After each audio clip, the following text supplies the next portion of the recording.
Andam na ang tanan alang sa 11 Dragon Boat Competition nga himuon sa Mandaue City. Kaganihang buntag, subsub na ang training sa mga partisipante sa maong kompetisyon nga pagahimuon ugma. Lakip sa musalmot ang kabatan-unan sa Grassroots Dragon Boat Clinic nga gihimo sa syudad uban ang NGO nga kaabag Mandaue. Tinguha sa kalihukan ang pagpalambo sa Mandaue City isip Dragon Boat Destination dinhi sa nasod. Ang kalihukan ugma ipahigayong sa dakong property development sa Mandaue Reclamation Area diin moabot sa 900 ka mga atleta ang musalmot.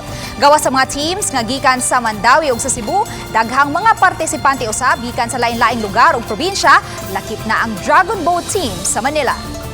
It's also about the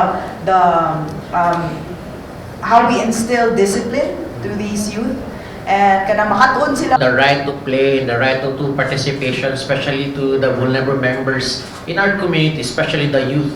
No, it's really essential in the development of our future leaders, future athletes, and also making the society more inclusive. Besides Mindanao areas, puro mga magbubugsay ang mga tao. So, naturally, yung morphology ng katawan niya talagang built for dragon boat paddling. And why not use that as a potential?